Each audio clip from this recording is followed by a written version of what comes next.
This afternoon, the Morse Force, and my guest is Dr. Duke Pesta. He is the host of the Freedom Project Academy.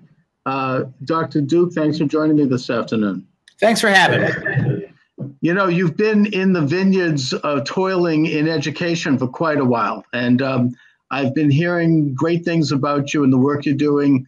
I know you're at the University of Wisconsin. Just talk a little bit about yourself and how it is that you've arrived at the position you're in now as you launch this incredible online project of education.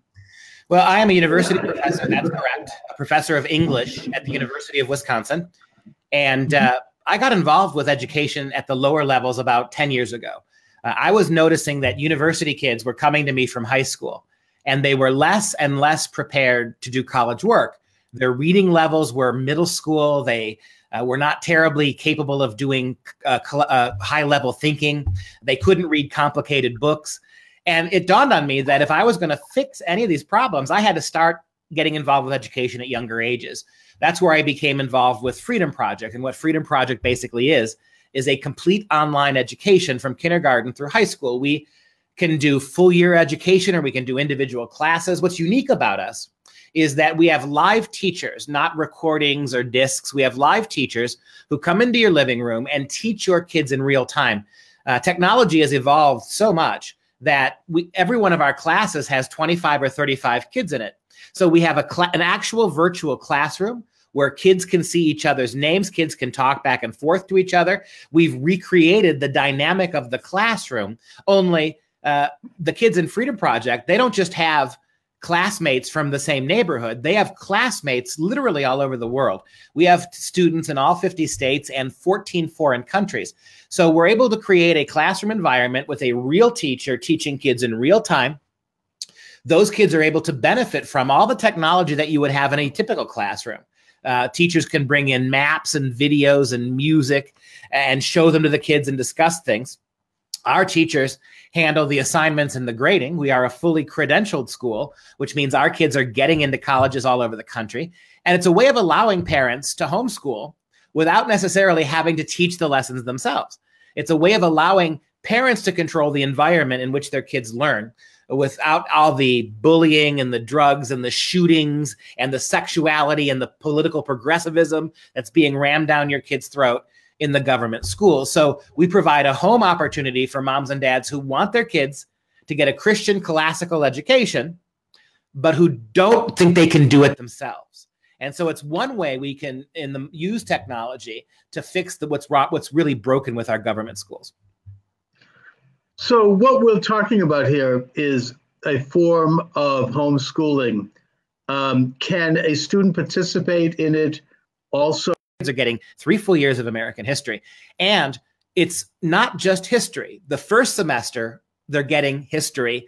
The second semester of the first 3 years of high school, they're getting civics, which is not taught in American schools. So they're reading founding documents. They are reading de Tocqueville. They're reading all of the people who are Bastiat on the law. They're reading all of the documents, the Federalist Papers, right? They're actually studying history, but learning about civic responsibility. And so a lot of moms and dads who have their kids in government schools and recognize that they're getting a really biased anti-American history curriculum will have their kids take our evening history courses to give them balance, to show them another way of viewing American history besides the sort of quasi-socialist view they're getting in their government schools.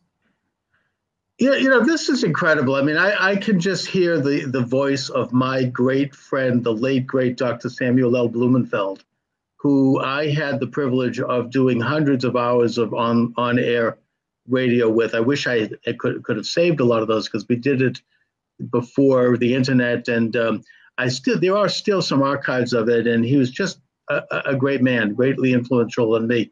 And he was one of the founders of the homeschool movement. I mean, if he were here, he'd be all over this. It would be an incredible thing. Well, we knew Sam, and Sam knew of us. We spoke alongside Sam. In fact, we took some of his advice in putting Freedom Project together. And Alex Newman, who co-wrote Sam's last book, The Crimes of the Educators, he is our economics teacher at Freedom Project. So there's a tremendous connection with Sam, and we miss him dearly. By the time we got to know him, he was beginning to enter the final stages of his disease, the leukemia that took him. But Sam was a big proponent of what we were doing, and we were very proud to be associated with him. So this is really the launching of a homeschool movement that can be tapped into internationally because it's online, and it's live, it's interactive.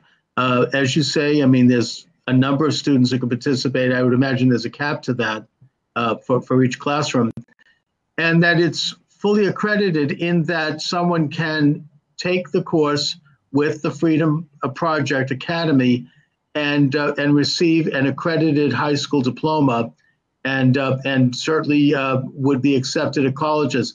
Now, how long have you been doing it? Have there been graduates at this point? Well, first of all, we are a homeschool, but we're more than that. We're actually a real school too. So for moms and dads who want to homeschool, school from home, they can use us for all their educational needs, or like you said, they can just pick a few classes here and there. We have a lot of homeschool moms who feel very comfortable homeschooling their kids up until the point that they need a chemistry class for high school, or a calculus class, a math class that's beyond their ability. So we have actual homeschool moms who use us in part to supplement their homeschool curriculum. But we are also, for moms and dads who want it, we are a fully vetted school, which means we can do every single class for your kids from kindergarten through high school. And you don't have to lift a finger. So and as a school, we try to teach responsibility to our kids, not just give them lessons. So we have due dates and we have assignments. They have homework. So we are actually a school as well. And so parents can use us for a few classes to augment a homeschool. They can use us for an actual school that just happens to operate out of their living room. One of the nice advantages of our school is if your kids are unable to attend the live classes for some reason, they have a sporting event or you're on vacation, if they have to miss the live classes, as soon as the live classes are done recording, we upload them. So mom and dad can literally see every second of their kids' education if they want to. They can call up any one of our classes and watch a whole class. So not only are we giving parents an alternative in education, we're allowing them to see, unlike the public schools, where homework isn't coming home, they're not sending home the textbooks anymore. Much of what's happening in the government school, they're not even asking the permission of parents. Parents aren't allowed to know it. Oh, it's secretive, yeah. Everything we do, any parent could watch as much and as often as they want to. So there's that. We've been doing this now for about 8 years. We started about 8 years ago with 22 kids. We're approaching over 700 now across the country and the world. You're right, there are caps. You know, we keep class sizes to 15 for elementary school and between 25 and 32 for middle and high school. So they're not overly big classes. The nice thing about us is if the more students that come to us, we can just open more segments of school. And so we can continue to grow. And our teachers are all very qualified, and they have the right worldview. These aren't your typical public school teachers who are committed to teaching a social justice education. These are teachers and business people who do our accounting, real scientists, not science teachers teaching our physics classes, people who are committed to the idea that education should be about teaching kids how to think, not what to think. Right. In other words, it's you've gotten away from this Skinnerian behavioral model that is dominating our schools at this point, where schools have been turned into like a political soapbox.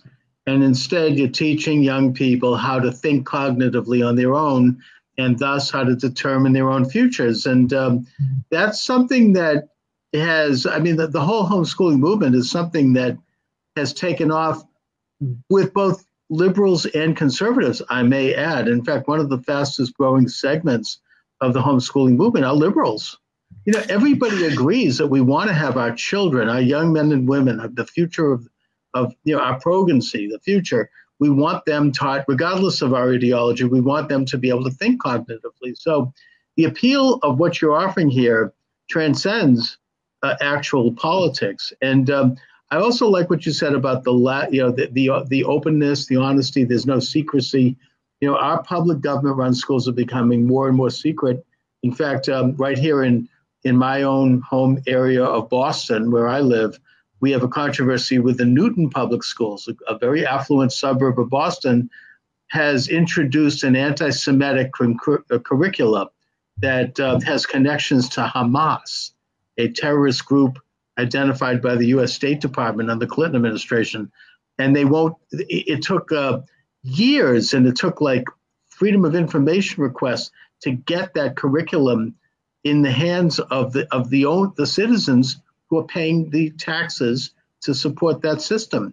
And, they keep sneaking it in. Even now, there was recently a controversy where they showed a movie that is viciously anti-Israel and anti-Semitic, and did so without telling parents. We also had the case here of the introduction of very graphic elements of sex education, which is bad enough, but the fact is that they did it without telling parents. They did it behind the back of parents, and when someone tried to expose it, they got in trouble. So, regardless of where you might fall on politics, you want to at least know up front exactly what it is your children are learning. And in this case, Duke, you are offering a curriculum which is just that. I mean, it's open, it's available. There's nothing going on other than what you see.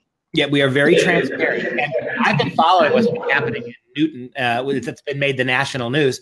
And I think it's absolutely illustrative of what schools are doing. Schools have decided, academic progressive educators have decided, the federal government, Department of Education, certainly under Barack Obama, have decided that parents really aren't the primary educators of their kids. The schools are, the government is. That parents don't have the right to teach their kids sexuality and morality based on their worldview.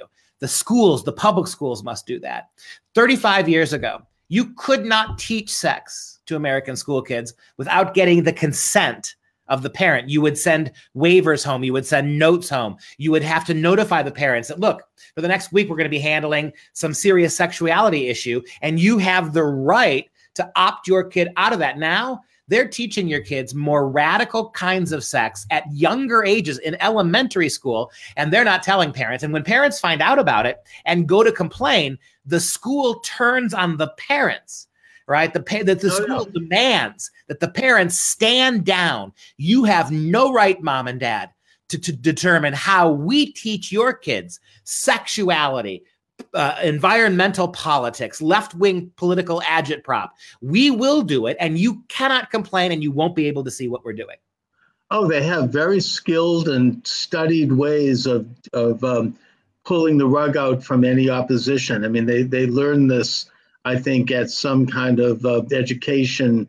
It's called the Adelphi method, right? And what they're doing is they're finding ways to, it's basically Saul Alinsky tactics, ways to minimize parents, to undercut parent complaints, to freeze complaining parents out and make them seem like pariahs, anti-education, anti-knowledge, right? To try to, they do that very, very convincingly. With the Common Core debate, I remember it decidedly. There was actually guidance sent from the Department of Education to school teachers all across the country, telling them, never speak to parents in groups. Never let two parents in the same room with you together. Deal with parents one-on-one. Never speak to a group of parents. Keep telling parents they're the only ones complaining, even if many parents are, because the parents won't know. These are called the Adelphi tactics, and they're very Alinskyite, and they've been using them in our schools for 20, 30 years to silence parents and to ostracize parents who buck the system. Oh, I actually went to a meeting where they were introducing sex education into this private school, and it was just so coordinated in terms of any parent raising any objection. They would be absolutely viciously shot down to the point where you'd really be afraid to speak. And then at the end, they brought in this woman who presented the Planned Parenthood point of view, which was going to be running this program. And her argument was basically, well, there's sex everywhere. There's sex in advertising. There's sex on television. So why not bring it into the schools? The elementary, yeah. That's what they're doing. They're not protecting kids from radical forms of sexualization. They're teaching it to kids. And what's really offensive about what that Planned Parenthood person said was she failed to take into account the developmentally inappropriate nature of this. There may be sex on TV, but it's a parent's right to protect their kids from that sex. There may be sex in billboards and across our culture, but that doesn't mean you use government schools to sexualize 7-year-olds. Quite the opposite.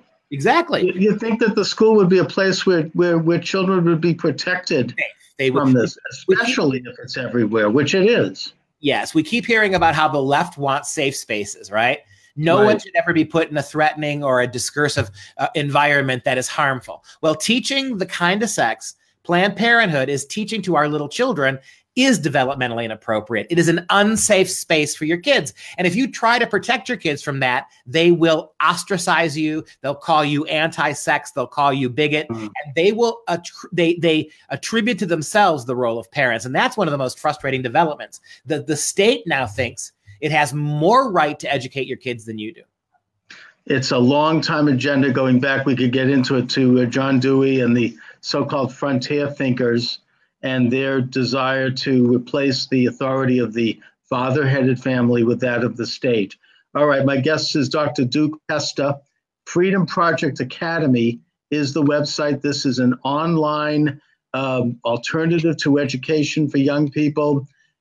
You also, Dr. Pesta, were on the cutting edge of opposing Common Core curriculum, which we don't hear that much about anymore. Talk a little bit about that battle and where is Common Core now? Well, we lost on every single front. We lost. I have been pointing out for 6 or 7 years that the primary purpose of Common Core is not education. It is ideology. It is about, again, everything we've just talked about. It is about using government school facilities to reshape individual children to be good wards of the state, to be good progressive citizens of a quasi-socialist government. To sexualize them, to break down their religious backgrounds, to libertinize them, to politicize them. Common Core is not talked about because it's one. It now every aspect of our kids' education, not just English and math, which is what we were promised Common Core was only going to be. It's now in history. It's now in science. The next generation science standards are effectively Common Core. And what's happened is that Common Core was so unpopular with moms and dads that state governments had a huge problem with revolt and rebellion. What the states did, even Republican states like Florida, like Indiana, what they did is rather than get rid of Common Core to placate the parents, they simply renamed it. They took the National Common Core program, which was federalized, and they kept 98% of it. Florida took 98% of Common Core and labeled it the Sunshine State Standards. It's so you can't really even call it Common Core now because the states just adopted it and then renamed it. But you still have all the federal testing, you still have all the federal benchmarks, you still have the federal department, even under Donald Trump. You have a Department of Education now under Donald Trump that must approve every single state's educational plan. And if it's not progressive enough, if it's not ideological enough, the Department of Education won't approve it, and then you're out of luck. And so even with Betsy DeVos as the Secretary of Education, none of those laws have been pulled out. None of those ways of doing business have been rescinded. So even with a so-called Republican president in Donald Trump and a so-called conservative at the Department of Education, people forget Betsy DeVos was one of Jeb Bush's advocates for Common Core. Betsy DeVos was never really anti-Common Core. She used a lot of her money to help get Common Core ideas into schools. And so she's running the education department now. There is no swamp draining in this country when it comes to education. It's status quo for leftist education. So the Common Core, I know that in Massachusetts, it was particularly insidious because our state developed a pretty good given government control. Good. Yeah, I mean, system of education up until Deval Patrick became governor, and he basically threw the whole thing out in favor of Common Core. Now, in Massachusetts at the time, there was a lot of outrage, including among liberals, about that. You know, it was just one of the worst possible things. Well, you're right. Yeah, go ahead. You're right. And Dr. Sandra Stotsky, who's right there in Massachusetts, not very far from where you live, she was one of the major proponents. She's the one who helped create the Massachusetts state standards, which were fantastic. In fact, Massachusetts, 10 years ago, was one of the only states in the union that if you pulled Massachusetts out of the United States and put it up against the high-achieving nations in terms of education, Massachusetts would have been in the top 5.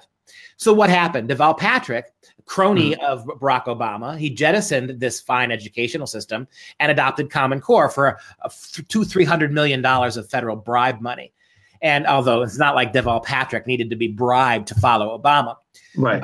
The premise is, and this I think makes I understand, maybe there's some people in your audience who are incredulous at this because they're thinking, this doesn't make sense. Why would Massachusetts have one of the finest educational systems in the world? Why would they throw it away? Here's the answer. Common Core, think about the name of Common Core. It's not about education. Raise your hand if your kids are common. Raise your hand if your kids are standard. No mom ever thinks that. Common Core's primary purpose is to social justice education. It's not fair that Massachusetts kids were getting a better education than Oklahoma kids. It's not fair that some states devote more of their resources to education than others. And so what we're going to do is, it's not fair that some kids are just smarter than other kids. Some kids are more gifted intellectually. So what we're going to do is we're going to transform American education and make it common. Every kid will get the same education. And if you're going to get 60 million American kids to exactly the same place educationally, by definition, it's got to be a lower place. Every time you raise standards, kids fall off. And so if you understand Common Core from that perspective, we are destroying high achievers. We are holding back artificially kids who could do better work faster. We are making sure that smart, intelligent, gifted kids are performing no better than low-performing kids. If kids are doing better than other kids, it's socially unjust. So let's keep all kids at an artificially low place for the sake of equity and social justice, then allow kids who are gifted and smart to move ahead. That's your education system right now. Does this have anything to do with this idea of grading students based upon like a class or a professor that is only allowed to give out so many A's, so many B's, and that there's like kind of a pooling of effort in the class so that they can come up with common grades that have nothing to do with the actual achievement of any individual student? That's right. If I'm making the argument definitively that this is a form of socialism. Socialism is, you think about socialist education schemes, they are always outcome-based. Socialism itself is an outcome-based philosophy. It doesn't matter whether you try or not. It doesn't matter if you work hard or you don't. It doesn't matter if you're talented or not. All that matters is when it's all said and done, everybody's the same. If you're going to get to a socialist society, you have to destroy entrepreneurship.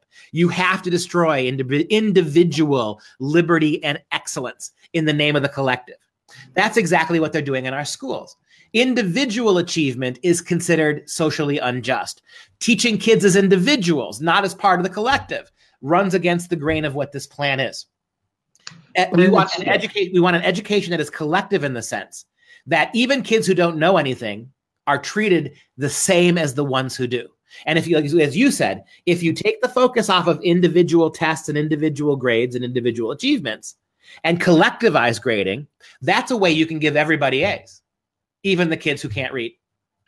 Right, and it's nothing new. I mean, this goes back to the unholy alliance between John Dewey, who was a socialist and who was visited Bolshevik Russia and sat at the foot of Lenin, and who wanted to have like a one world socialist type education modeled after the Prussian model of the 19th century, and the early industrialists, people like Carnegie, who wanted to create sort of a semi-lobotomized population that would check a time clock every day and go to work and not ask too many questions so they could feed their massive industrial empires.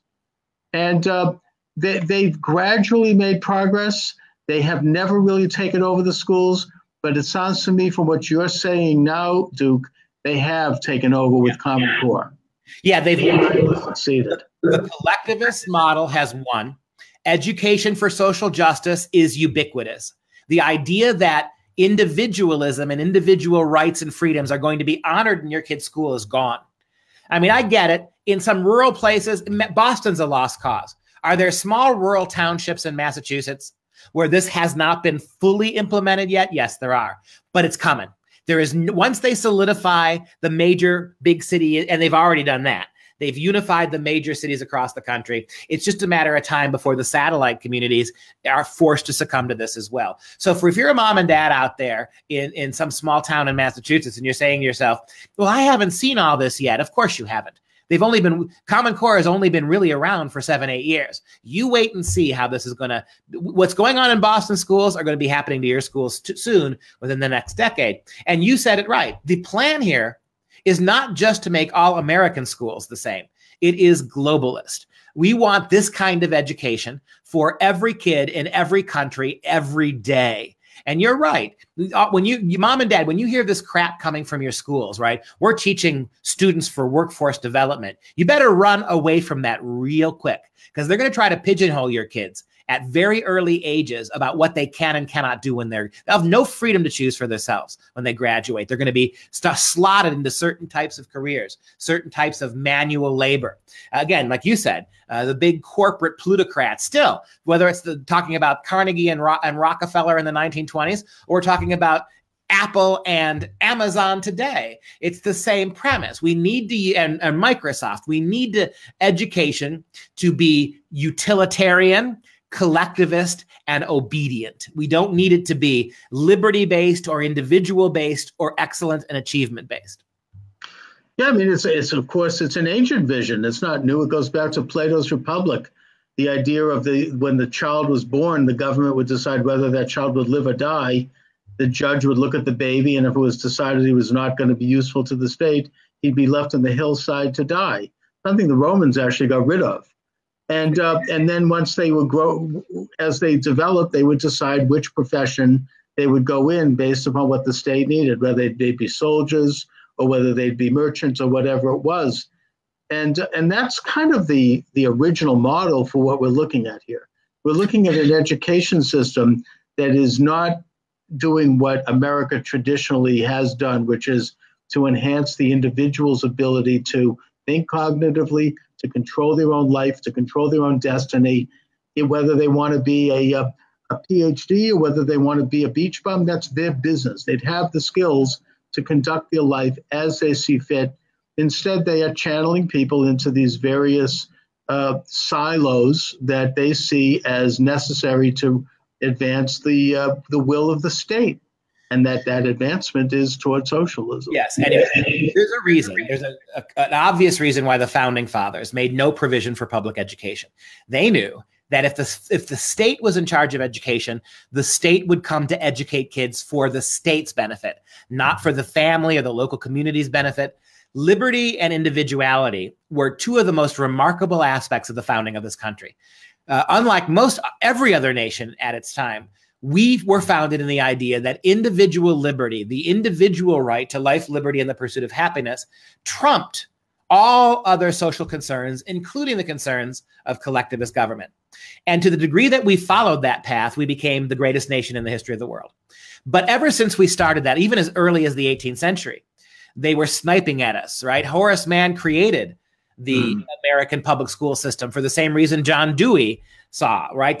We need to use education as a force for conditioning the will of the people. That's what they saw it as. And for the first 70 years of the Republic, entrepreneurialism exploded. Capitalism, free markets exploded. The prosperity and wealth of the American people exponentially from generation to generation rose. And the socialists, the progressives, the collectivists, they decided that they needed to use the only tool they had. You weren't going to convince properly educated adults to jettison socialism in capitalism in favor of socialism. They had seen the benefits of capitalism. So instead, what they decided to do, let's work on the children of these people. Let's get the kids to start questioning free markets, to start questioning liberty. Let's start collectivizing children. They've been at work at that for 150 years. And so we shouldn't be surprised that they're successful now. No, I mean, certainly you can take a look at the writings of Karl Marx, who talks about the necessity as the first step towards socialism as control of the children, control of education, the means of communication. So, Duke, you have a very important date coming up with the Freedom Project Academy. Talk about that. It says, get ready to kick off school August 27th.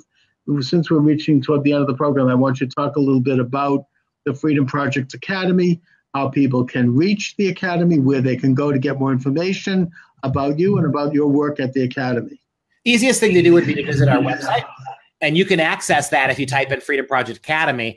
If you want a more specific link, it's FPE, Frank Paul Edward, FPEUSA.org, FPEUSA.org. Not only will you find there all the information about our school, and we're really transparent. Not only, you can, if you are a homeschool mom, or if you're somebody who's thinking of homeschooling your mom, but you don't know where to begin, you could come to our site fpeusa.org, and you could see every book we assign for every class. You don't have to pay us a penny. You can simply take the books that we're teaching, take the approach, and teach your kids. So we want this to be something everybody does. We consider ourselves a ministry as well as a school. We consider ourselves as people trying to fix the problem, not just in a materialist way, capitalizing on a market. We want people to do, even if you don't become students at Freedom Project, take what we're doing and use our curriculum, take what we're doing and use our approach to educate your own kids. This is first and foremost about getting your kids out of these corrosive government schools. There are 1,000 ways, and that's one of the great freedoms we still enjoy as Americans. There are thousands of ways to educate your kids that aren't public school.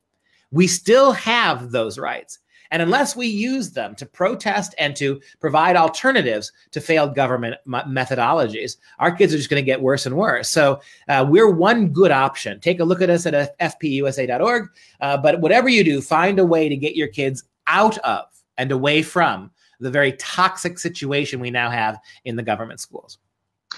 Well, Dr. Duke Pesta, I want to thank you for joining me this afternoon. And I look forward to being in touch with you as we progress and to do some more programming and to keep people abreast of what's going on. I do think that your institution and what you're doing clearly is the future of education. Well, thank you. And I look forward to talking to you again anytime you need me to come back on the show. All right. Thanks a lot, Duke. Thank you.